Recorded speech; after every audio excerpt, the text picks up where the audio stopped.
In today's video, as part of an ongoing series on the occult mysteries, I wanted to focus on redemption through sin. A doctrine that is often attributed to a variation of Lurianic kabbalah, made popular by Sabbatai Zevi, the false messiah, and Jacob Frank, his false resurrection. If you are new to this type of study, I recommend going back and watching the first video I did in this series on Freemasonry, which is really a primer, an introduction into everything this series will be focusing on. With that being said, some of you might be familiar with the term Sabbatai and Frankism. This type of mysticism, which is shared even today by various Gnostic and Satanic sects, really came into popularization by the Sabbatians of various dönme Jewish groups, situated around the Balkans.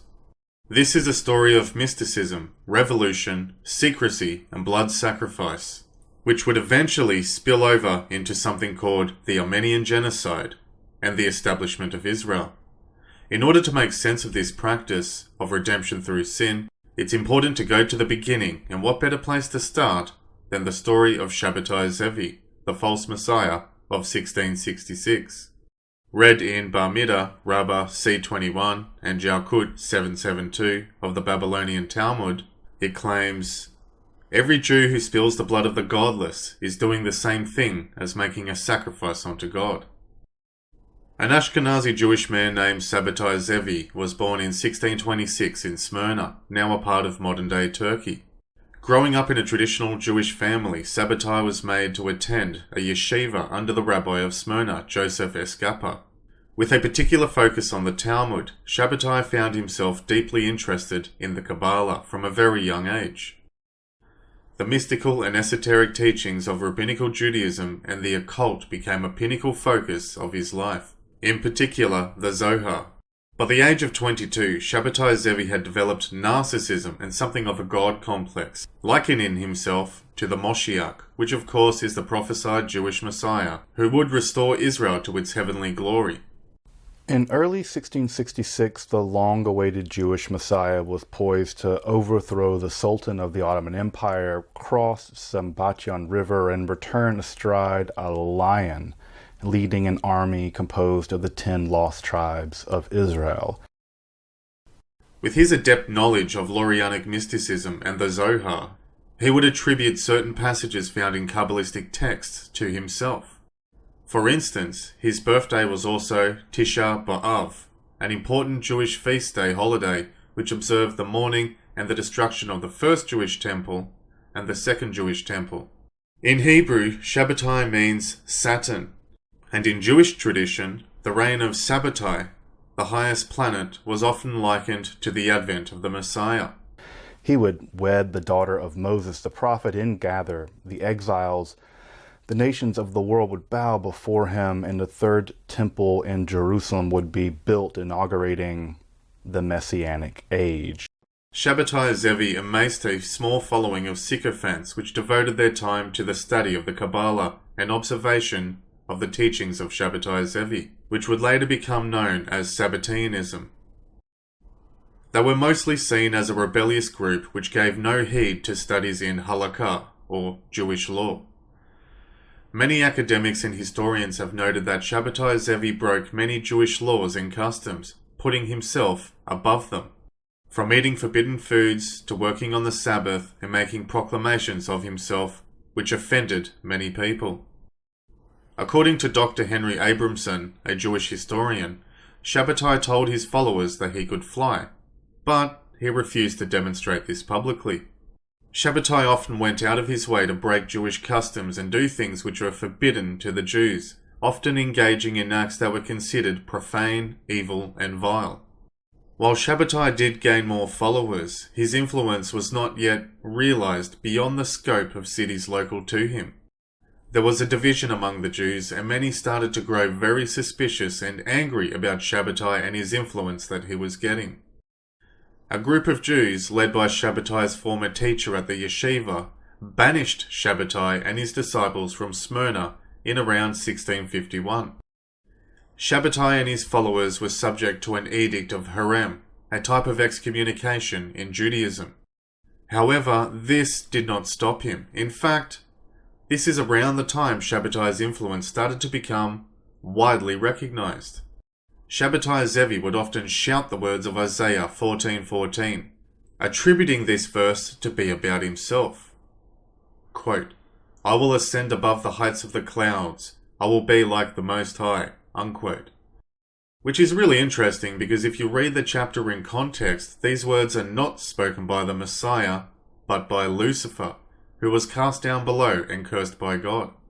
In Christian theology, this figure is known as Satan and is the one who gives power onto the Antichrist, who will attempt to do the exact same thing, ascend to the heights of God, even declare himself to be either God himself or the Messiah. This is also marked by the building of the third temple, of which Sabbatai's birth date is built in memory of the first fallen two. However, according to adept occultists, many believe Lucifer to be the messianic figure. By 1658, Sabbatai had surfaced in Constantinople. There he met a preacher, Abraham Yassini, a disciple of the Talmudic scholar Joseph Trani, who confirmed his messianic mission. Yassini is said to have forged a manuscript in archaic characters which bore testimony to Sabbatai's claim to being the Messiah.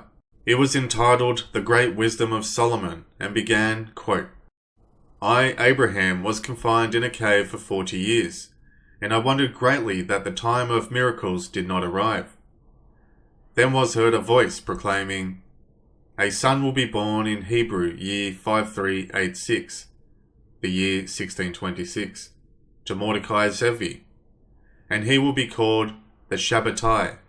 He will humble the great dragon.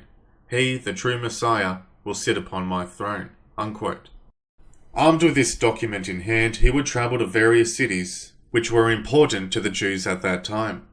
There was a cycle of performing outrageous acts, defiling synagogues, breaking customs, and ultimately becoming banished again, often leaving with more followers. His exact route is contested historically, but from 1658, where he was banished from Constantinople, historians and Sabbatean literature has him appearing in Alexandria, Aleppo, and even back in Smyrna temporarily. However, Sabbatai and his followers would eventually end up in Cairo, in about the year 1660. While he was there, he befriended Raphael Joseph Halabi of Aleppo, a wealthy and influential Jew who held the high position of mint master and tax farmer in Cairo under the Ottoman government. Raphael Joseph, also a proponent of the Kabbalah, would ultimately become one of Sabbatai's greatest supporters, heavily promoting Sabbatai's messianic claims and financing his movement for years to come. Many of these early documents were actually written to explain to the early adopters of the messianic faith, like, the wealthy Chalebi Raphael Joseph, who would actually bankroll the first years of the movement. You got to get that guy on board, the money guy. But just what did these people have their faith in exactly? What did it mean for Sabbatai Tzvi to be a Messiah at all? In 1663, Sabbatai had moved to Jerusalem with his followers. Gradually, he gathered a larger circle of adherents, where they would feast together, sing songs, and preach about a practice which would become known as redemption through sin. During these years, Sabbatai met a teenage Polish orphan woman named Sarah, who reportedly, up until this time, lived a life of prostitution and desperation. Despite this, Sarah claimed that she was destined to be married to the Messiah. Sabbatai claimed that such a consort had been promised to him in a dream, because he, as the Messiah, was bound to fall in love with an unclean and unchaste woman. In 1665, in an attempt to prove himself as the Messiah, he broke into the Izmir synagogue, kicked down the doors, and loudly started proclaiming the Tetragrammaton, an act that is sharply forbidden in Judaism. His deeds were considered to be gravely heretical, as this act was only permitted to be done by the high priest of Israel in the Temple of Jerusalem on Yom Kippur. By doing this, he was asserting himself above the authority of all rabbis and declaring himself to be the Messiah. This gained a lot of attention from the Jews in Jerusalem, again causing a lot of division.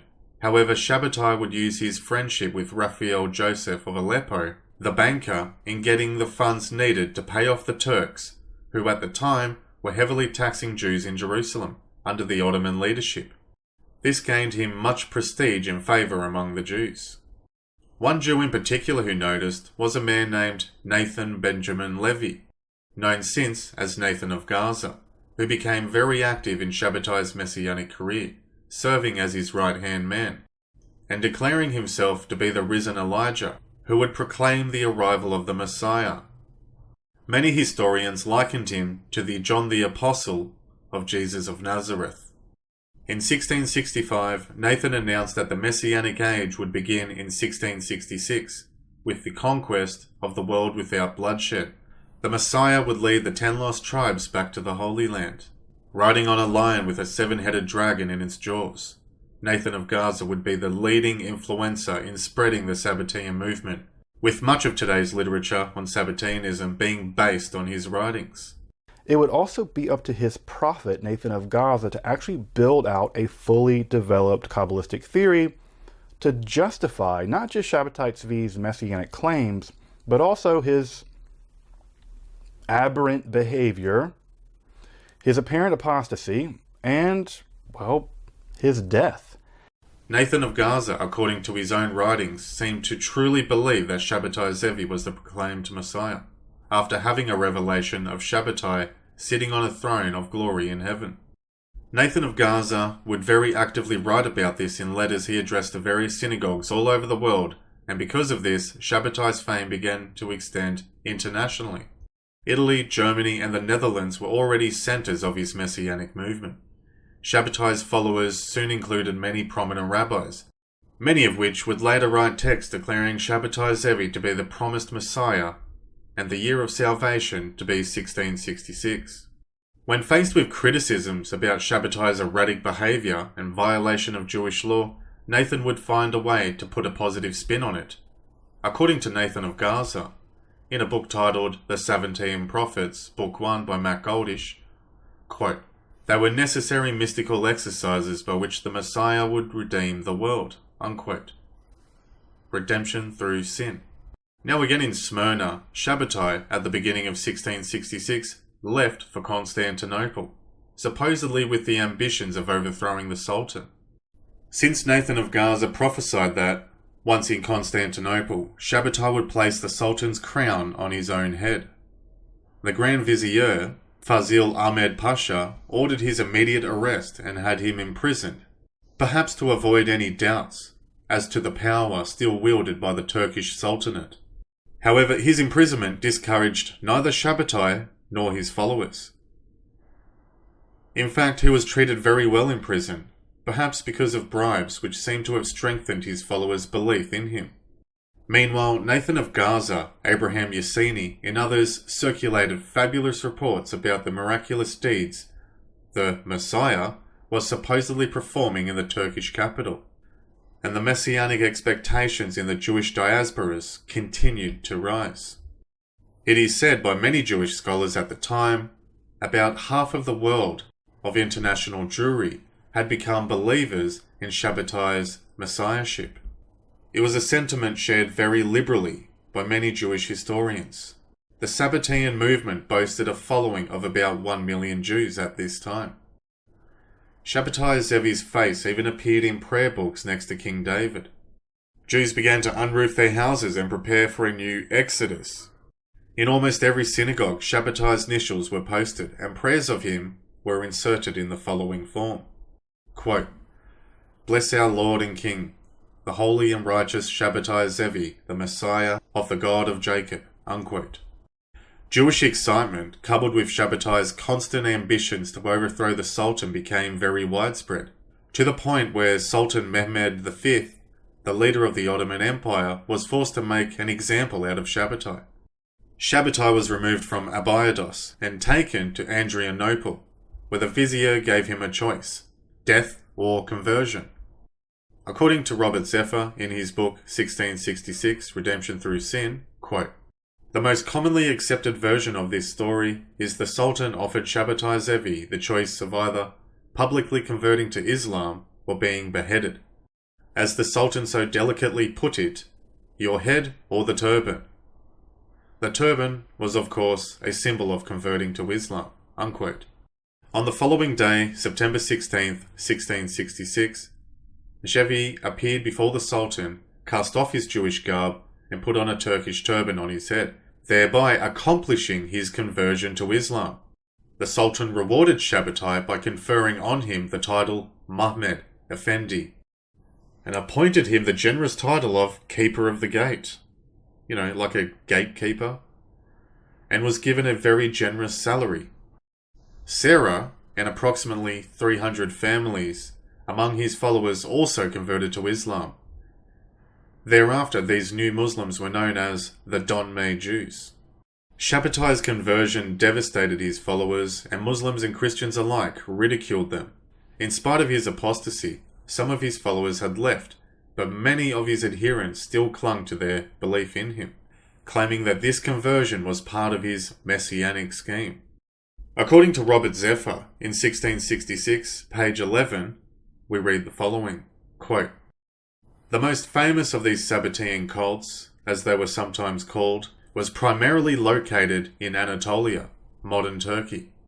Detractors called them the dönme, which translates to religious converts, a derogatory term which they never used themselves. Nathan's optimistic interpretation of Sabbatai's change of faith did not sit well with most Jews, but it did find a degree of acceptance in places like Spain and Portugal among the conversos, converts, and Moranos, two names for Western European Jews who were forced to convert into Christianity during the Inquisition." Unquote. The forced conversion was likened to the birth pains of the Messiah. In March 1668, Sabbatai announced that he had been filled with the Holy Spirit at Passover and had received a revelation. Either Sabbatai or one of his followers published a mystical work claiming that he was the true Messiah in spite of his conversion, and that his goal was to bring thousands of Muslims to Judaism. Many of his followers, the dönme Jews, maintained an outward appearance of Islamic, while secretly practiced the kabbalah in observed Talmudic texts. According to Rabbi Yaakov Lieb, the current director of Dönme West, a California neo-Sabbatean organization founded in 1972, quote, "It is commonly held conjecture that Sabbatai Zevi's conversion to Islam was an act of cowardice that betrayed the Jewish people. However, this conversion was not an act of cowardice, but in fact one of the mystical Masa'im Zarim, strange actions, that he and Nathan of Gaza believed the Messiah was destined to perform, based on their reading of the Kabbalah." Unquote. The Turkish Ottoman started to become sick of Sabbatai's antics by 1673, ending his gatekeeper's salary, and had him and many of his followers exiled to a small town near Thessalonica. Sabbatai wrote to the Jewish community in Berat, Albania, requesting religious books. Shortly afterwards, he died in isolation. His biographer, Gershom Sholem, mentions that his tomb was visited by dönme pilgrims from Salonika until the early 20th century. Quote, "By 1680, the dönme had congregated in Salonika, the cosmopolitan and majority Jewish city in Ottoman Greece. For the next 250 years, they would lead an independent communal life, intermarrying, doing business together, maintaining their own shrines, and handing down their secret traditions." Unquote. The foundation of the Sabbatean movement had Kabbalah as its basis. It was the central theme which underpinned the entire messianic movement of Sabbatai Zevi, but it also popularized an element of the Kabbalah and messianism, which is still alive and present in various Gnostic and occult practices today, the idea of redemption through sin. In order to understand this a little more deeply, one must familiarize themselves with the work of 16th century Jewish Kabbalist Isaac Luria, who was a key figure in marrying mysticism with messianism together. He helped form an era which brought these schools of thought into the mainstream Jewish world. Sabbatai biographer Gershom Sholem argued that the Lurianic Kabbalah became the dominant theology across the Jewish world at the time of Sabbatai Zevi.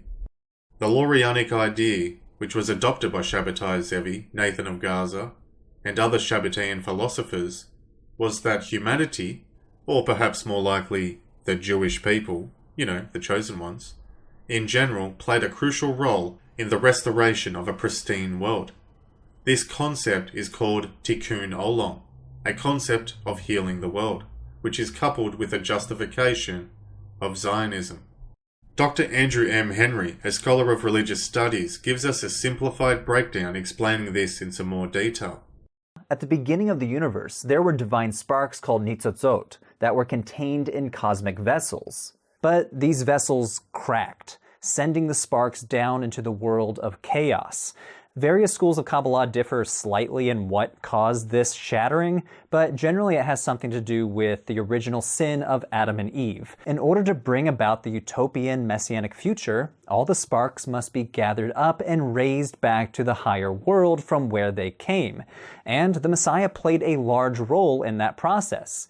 This was the theological rationale offered by some Sabbateans to explain Sabbatai's conversion to Islam, that some of the divine sparks that needed to be recovered to achieve the Messianic age were stuck outside the confines of Judaism. The verse from Isaiah 53, "But he was wounded because of our transgressions," came to be reinterpreted to mean the Messiah must be made profane, unholy, non-Jewish, in order to complete his mission.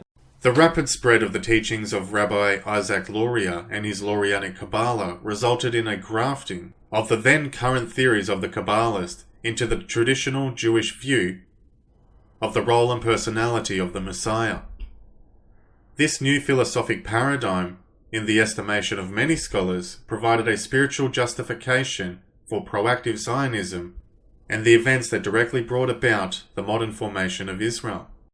According to Robert Zevi in his book 1666, we read the following, quote, "The redemptive process no longer simply worked out Israel's temporal emancipation from the yoke of the Gentiles, but rather it involved a fundamental transformation of the entirety of creation, affecting material and the spiritual worlds alike, and would lead to, in the words of Gershom Scholem, a rectification of the primordial catastrophe of the breaking of the vessels, Shevirot HaKalem, in the course of which the divine worlds would be returned to their original perfection.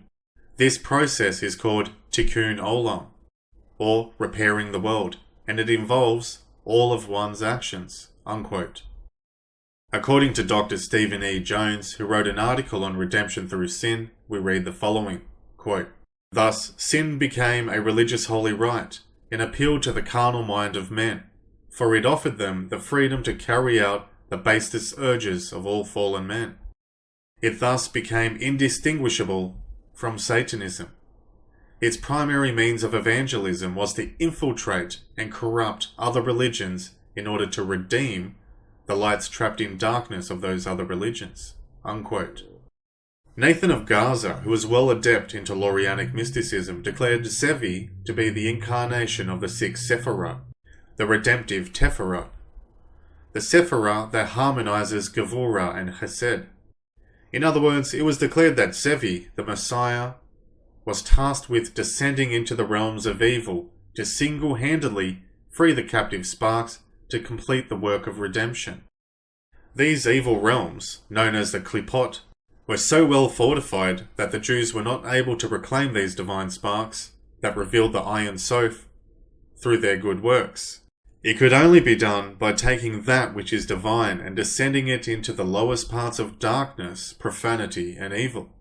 By descending into chaos and corruption, reclaiming these sparks, one could rise from the ashes like the phoenix. If you have made it this far into the video, we will continue this research in part 2 of Redemption Through Sin, which will be the third installment in this series, where we will talk about Jacob Frank, the Armenian genocide, and the establishment of Israel. Be sure to like this video, comment your thoughts below, subscribe if you haven't, and share this around on social media. All of that really helps. Thanks for watching.